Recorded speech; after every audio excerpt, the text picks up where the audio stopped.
রঙিন এই পৃথিবী ছাড়তে হইবে, মাটিরাই দেহ তোমার মাটিতে খাইবে। রঙিন এই পৃথিবী ছাড়তে হইবে, মাটিরাই দেহ মাটিতে খাইবে। শূন্য হবে জিন্দগানি কর লাগিয়া এত মায়া, এত চোখের পানি রে মন, কর লাগিয়া এত মায়া, এত চোখের পানি। ঠিক কিনা জোরে কন। সন্ধ্যার আগে যেদিন ডুবে গো বেলা,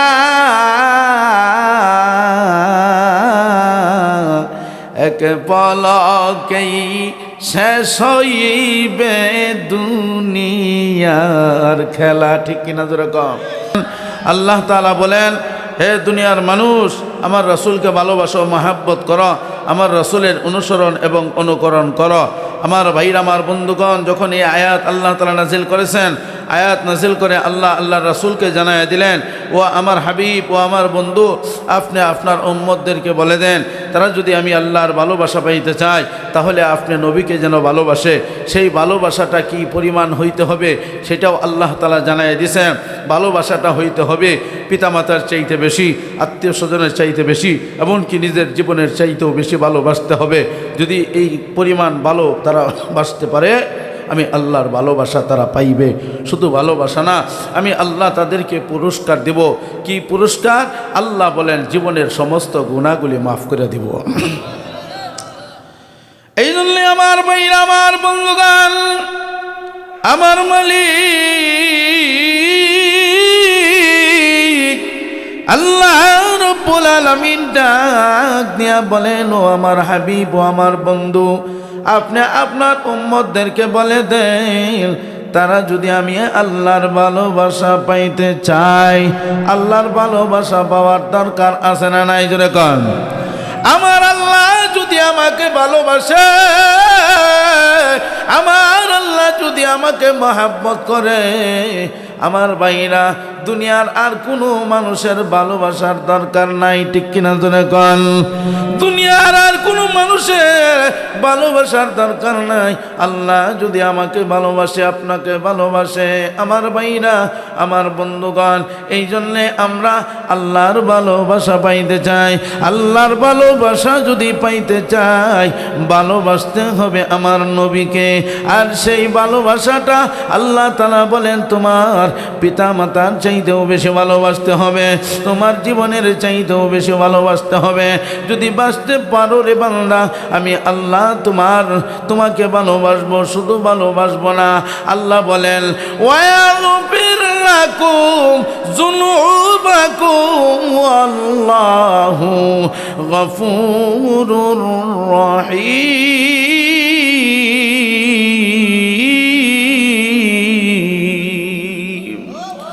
আল্লাহ রব্বুল আলামিন বলেন, আমি আল্লাহ তোমার জিন্দেগীর সমস্ত গুনাহগুলি মাফ করে দিব। সুবহানাল্লাহ জোরে কর। এই জন্য আমার ভাইরা, আমরা আল্লাহ রাসূল সাল্লাল্লাহু আলাইহি ওয়াসাল্লামকে ভালোবাসতে চাই। এই ভালোবাসাটা নিজের জীবনের চাইতেও বেশি ভালোবাসতে হবে। আমার ভাইরা, আল্লাহ রাসূল সাল্লাল্লাহু আলাইহি ওয়াসাল্লাম সারাটা জীবন ইয়া উম্মতি, ইয়া উম্মতি বলে কাটায় দিয়েছেন। ঠিক কিনা? উম্মতের জন্য কাঁদছে আমার ভাইরা। মক্কার জিন্দেগিতে আমার ভাইরা উম্মতের জন্য মার খাইছেন, উম্মতের জন্য কত কষ্ট করেছেন। মদিনায় 10 বছর আমার ভাইরা উম্মতের জন্য কাঁদছেন, উম্মতের জন্য কান্না করেছেন। এখনো নবীজি মদিনায় শুয়ে শুয়া উম্মতের জন্য কান্দেন। ঠিক কিনা? কিয়ামতের ময়দানেও আমার নবী উম্মতের জন্য কাঁদবেন।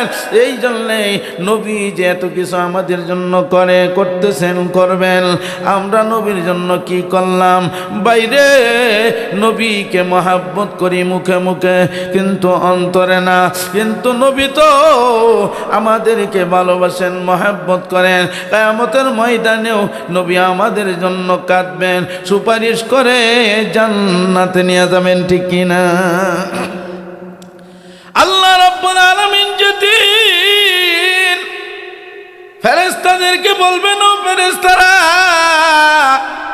জাহান্নামকে নিয়ে যাও হাসরের ময়দানে, ওই দিন জাহান্নামের 70টা মুখ থাকবে, প্রতি মুখের মধ্যে 2টি করে ঠোঁট থাকবে, প্রতি ঠোঁটের মধ্যে 70টি ওরকম কড়া থাকবে, কড়া।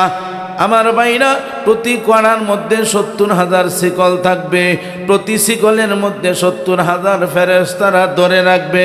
ধরে ধরে যখন হাসরের ময়দানের মধ্যে নিয়ে আসবে, ফেরেশতারা ধইরা রাখতে পারবে না।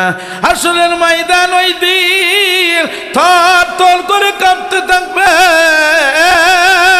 ওই দিন কেউ কাউকে চিনবে না, নিজের নফসের জন্য কান্না করতে থাকবে, ইয়া নফসি, ইয়া নফসি করতে থাকবে। আর ডাক দিয়া বলবে, ওগো মালিক, আমাকে বাঁচাও, আমাকে বাঁচাও।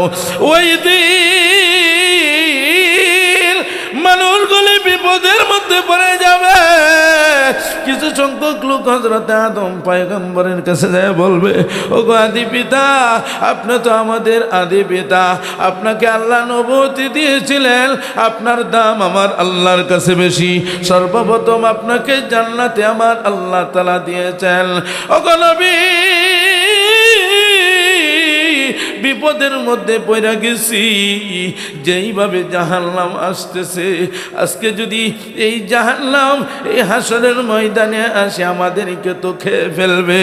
আপনার কাছে আসছি একটু সাহায্যের জন্য, আমাকে একটু সাহায্য করেন। হযরত আদম আলাইহিস সালাতু ওয়াস সালাম ডাক দিয়া বলবেন, আমি পারবো না, আমি নিজেই তো আল্লাহর কাছে ধরা, আমি কেমন করে তোমাদেরকে সাহায্য করি? আমি নিজেই নফসের জন্য কান্না করতেছি, ইয়া নফসি, ইয়া নফসি বলে কান্না করতেছি, আমি পারবো না, তোমরা চলে যাও। হযরত মূসা আলাইহিস সালাতু ওয়াস সালামের কাছে চলে যাইবেন, উনিও পারবেন না, নিষেধ করে দিবেন। উনি বলবেন চলে যাও। তুমি হযরত ইব্রাহিম আলাইহিস সালাতু ওয়াস সালামের কাছে, উনিও বলবেন আমি পারবো না। এইভাবে একে একে হযরত ঈসা পয়গম্বর পর্যন্ত আসবে। ঈসা আলাইহিস সালাতু ওয়াস সালাম ডাক দিয়ে বলবেন, ও আমার ভাইরা, আমিও তো পারবো না, তবে আমি তোমাদেরকে একটা রাস্তা দেখায় দিতে পারি। কি রাস্তা আমাদেরকে একটু দেখায় দেন। ঈসা আলাইহিস সালাতু ওয়াস সালাম রাস্তা দেখায় দিবেন। তোমরা যাও হাসরের ময়দানে, যা দেখো একজন নবী ইয়া উম্মতি, ইয়া উম্মতি বলে কান্দেন, উনার কাছে চলে যাও, উনি হয়তো তোমাদেরকে একটু সাহায্য করতে পারে। এই মানুষগুলি ওই নবীর কাছে চলে যাবেন, যিনি হলেন আমাদের নবী। যা বলবেন, ইয়া রাসূলুল্লাহ, ইয়া হাবিবাল্লাহ, ওগো নবীজি, হযরতে আদম পয়গম্বর থেকে ঈসা পয়গম্বর পর্যন্ত আমরা সকলের কাছে গেলাম, কেউ আমাদেরকে একটু সাহায্য করলো না, কেউ আমাদেরকে একটু সহযোগিতা করলো না। সকলকেই দেখলাম নিজের জন্য কান্না করে, নিজের নফসের জন্য কান্না করে। ওগো নবী, আমরা শেষ মুহূর্তে আপনার কাছে চলে আসছি, আমাদেরকে একটু সাহায্য করেন। আল্লাহর নবী সাজদার মধ্যে পড়ে যাবেন, সাজদার মধ্যে পড়ে যাইয়া কান্না করতে থাকবেন, ইয়া উম্মতি, ইয়া উম্মতি বলিয়া যখন কান্না করবেন, আমার মালিক আল্লাহ ডাক দিয়ে বলবেন, আরে জিবরাইল, যায়া জিজ্ঞাসা কর আমার নবী কিসের জন্য কাঁদেন। আমার আল্লাহ কিন্তু জানেন কিসের জন্য কান্না করেন। এরপরেও আমার আল্লাহ জিবরাইলকে পাঠাইবেন, জিবরাইল রে যায়া দেখ আমার নবী কিসের জন্য কান্না করেন। নবী গো আমার আল্লাহর জানার বড় ইচ্ছা আপনি কিসের জন্য কান্না করতেছেন। আরে জিবরাইল আমার মালিক আমার আল্লাহ জান্নাত বানাইছে আমার জন্য, এই জান্নাতে আমাকে দিবে। আরে জিবরাইল আজকে জাহান্নাম যেইভাবে হাসরের ময়দানে আসতেছে আমার বড় বাইরে আমার উম্মতকে যদি জাহান্নাম খেয়ে ফেলে আমি তো এই জান্নাতের মধ্যে যাইতে পারি না। আমার উম্মতকে রাইখা কেমন করে রে আমি জান্নাতে যাই। এই জন্য আমি আমার উম্মতের জন্য কান্না করতেছি। আল্লাহ তোমার হাবিব তোমার বন্ধু উম্মতের জন্য কান্না করে। আমার আল্লাহ রব্বুল আলামিন জিবরাইলের হাতে এক পেয়ালা পানি দিবেন। সুবহানাল্লাহ। এক পেয়ালা পানি দিয়া বলবেন আমার বন্ধু আমার হাবিবের হাতে নিয়ে দে, যেন ওই জাহান্নামের দিকে নিক্ষেপ করে। জিবরাইল এই পানি টুকাই না দিবেন নবীর হাতে। নবী ওই জাহান্নামের দিকে যখন নিক্ষেপ করবেন, নিক্ষেপ করতে দেরি জাহান্নাম পিছনের দিকে দৌড়াইতে দেরি করবে না। সুবহানাল্লাহ। নবীজি ডাক দিয়া বলবেন জিবরাইল এই কুল কুদরতি পালি দিলা রে, যেই জাহান্নামকে হাজার হাজার লক্ষ লক্ষ ফেরেশতারা তৈরা রাখতে পারে না, এই সামান্য পানির দ্বারাতে জাহান্নাম পিছনের দিকে দৌড়াইতে আরম্ভ করলো। এই কোন কুদরতি পানি রে? জিবরাইল বলবেন নবী গো এই পানি সাধারণ কোনো পানি না। ওগো নবীজি এই পানি হলো আপনার উম্মতের চোখের পানি। আমার আল্লাহ আপনাকে দিছেন এই পানিগুলি নিক্ষেপ করার জন্য। এই চোখের পানিগুলি জাহান্নামকে পিছনের দিকে দৌড়াইতে আর দেরি করে নাই। সুবহানাল্লাহ। এই জন্য আমার আল্লাহ রাব্বুল আলামিন ডাক দিয়া বলে আরে দুনিয়ার মানুষ আমার রাসূলের অনুসরণ অনুকরণ কইরা হে বান্দা তুমি যদি আমল করো, হে বান্দারে চোখের পানি জুলি পালাও, এই পানিগুলি আমার ফেরেশতার মাধ্যমে আমি আল্লাহ একত্রিত কইরা রাখি জাহান্নাম তাড়ানোর জন্য। এই পানি যথেষ্ট হয়ে যায়। সুবহানাল্লাহ। এই জন্যই আল্লাহ রাসূল সাল্লাল্লাহু আলাইহি সাল্লাম বলেন ওরে আমার উম্মতেরা আমি আসরের ময়দানে দেখব আমার উম্মতের মধ্যে কোনো সুন্নত আসেনি। যদি কোনো সুন্নত থাকে এই সুন্নতকে উসিলা করিয়া আমি নবী আমার উম্মতদেরকে সুপারিশ কইরা জান্নাতে নিয়ে যাব। সুবহানাল্লাহ। এখন আমরা সুন্নি দাবি করি কিন্তু আমাদের মধ্যে কোনো সুন্নত নাই। আছে? মুখের মধ্যে দাড়ি নাই, এমনভাবে প্লেন শেভ করে হ্যাঁ কয় আমি সুন্নি, ঘুরে ঘুরে হ্যাঁ বেড়ায় আর বলে আমি সুন্নি, কিন্তু তোমার তো সুন্নতি নাই। কি বলেন? আমরা এখানে যারা আসছি বা আসতেছি নিয়ত করব সুন্নতের উপরে আমল করব। আমার ভাইরা আমরা সুন্নতের উপরে আমল করতে চাই, আল্লাহ রাসূল সাল্লাল্লাহু আলাইহি সাল্লামের অনুসরণ এবং অনুকরণ করতে চাই। হাসরের ময়দানে আল্লাহ যেদিন বিচারের পরে মানুষকে কাউকে জান্নাতে কাউকে জাহান্নামে দিবে, ওই জাহান্নামের রাস্তার কিনারে আমার নবীর একটা আসন বসাইবে। ওই দিন রাসূলুল্লাহ সাল্লাল্লাহু আলাইহি সাল্লামকে ওই চেয়ারের মধ্যে বসায় দিবেন। সুবহানাল্লাহ। আল্লাহ তাআলা ওই দিন যখন ফেরেশতাদেরকে বলবেন জাহান্নামীদেরকে জাহান্নামে নিয়ে যাও, জাহান্নামে শিকল লাগাইয়া লাগাইয়া যখন নিয়ে যাবে ওই দিন আল্লাহ রাসূল সাল্লাল্লাহু আলাইহি ওয়াসাল্লাম বড় ব্যস্ত হয়ে পড়বেন যে আমার উম্মতকে কেমনে বাঁচানো যায়, আমার উম্মতের মধ্যে কি কোনো সুন্নত আছে কিনা। যদি কোনো সুন্নত থাকে ওই সুন্নতকে উসিলা করিয়া ওই দিন আল্লাহর দরবারে সুপারিশ করবেন, আল্লাহ আমার এই উম্মতের মধ্যে সুন্নত আছে, সুন্নতকে উসিলা করিয়া দেওনি মাফ করিয়া। সুবহানাল্লাহ। ওই দিন যখন ফেরেশতারা জাহান্নামীদেরকে জাহান্নামে শিকল লাগায়া লাগায়া টেনে টেনে নিয়ে যাবে, আল্লাহ রাসূল সাল্লাল্লাহু আলাইহি সাল্লাম উম্মতকে বাঁচানোর জন্য উসিলা তালাশ করবেন, দেখি কোন উসিলায় আমার রাসূল আমার উম্মতকে বাঁচানো যায়, জাহান্নাম থেকে বাঁচানো যায়। আমার নবী ওই দিন তালাশ করতে থাকবে।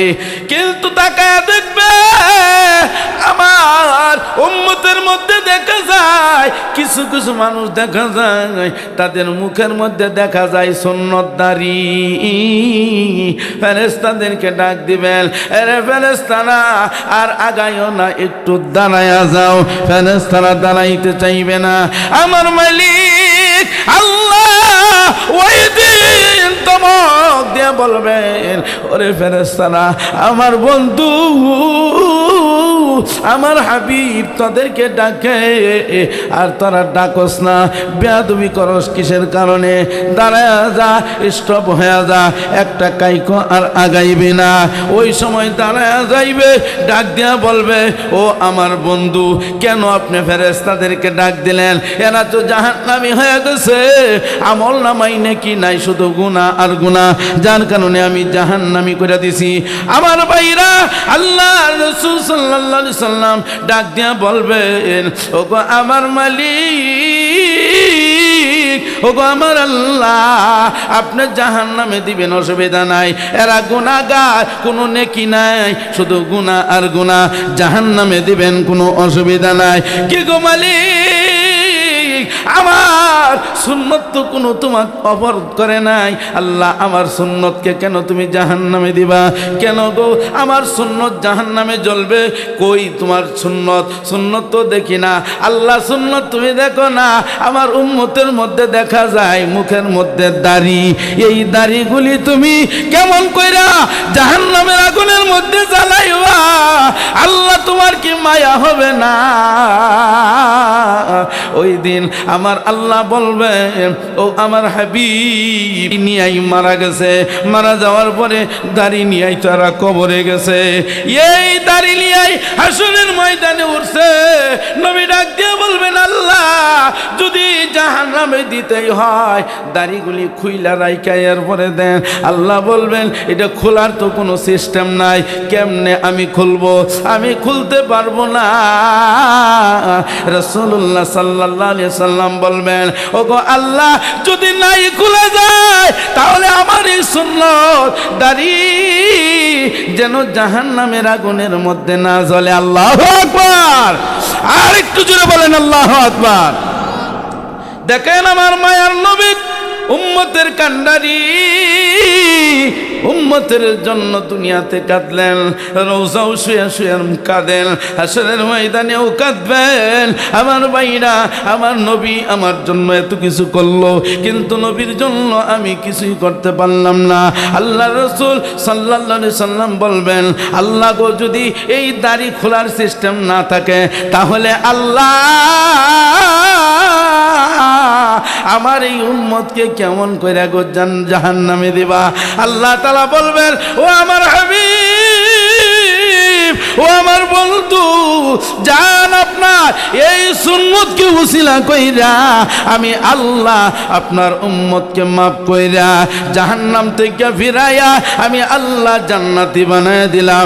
এই জান্নাত একদিন আর 2 দিনের জন্য না, 1 মাস আর 2 মাসের জন্য না, 1 বছর আর 2 বছরের জন্য না। ও আমার বন্ধু, আমি আল্লাহ চিরজীবনের জন্য জান্নাতি বানাইয়া দিলাম। এই জন্যেই ভাই রমজান আসতেছে সামনে, রমজানের আগে আগে আমরা প্রস্তুতি গ্রহণ করব। রমজানের প্রস্তুতি আল্লাহর রাসূল সাল্লাল্লাহু আলাইহি ওয়াসাল্লাম বলেন, তোমরা রমজানের জন্য প্রস্তুতি গ্রহণ করো। আমার রাসূল সাল্লাল্লাহু আলাইহি ওয়াসাল্লাম রমজানের জন্য প্রস্তুতি গ্রহণ করেছেন, বেশি বেশি করিয়া তওবা করেছেন। রমজানের আগে বেশি বেশি করিয়া তওবা করেছেন। 1 নম্বরে ভাই প্রশ্ন করতে পারেন, নবীর তো কোনো গুনাহ থাকতে পারে না, তাহলে নবী কেন বারবার বেশি বেশি করিয়া তওবা করেছে? এটা উম্মতদেরকে শিখায়া গেছেন, ঠিক কিনা? উম্মতদেরকে শিক্ষা দিয়া গেছেন যে আমি যদি বেশি বেশি তওবা ইস্তিগফার পড়ি আমার উম্মতেরাও বেশি বেশি করিয়া তওবা ইস্তিগফার পড়বে।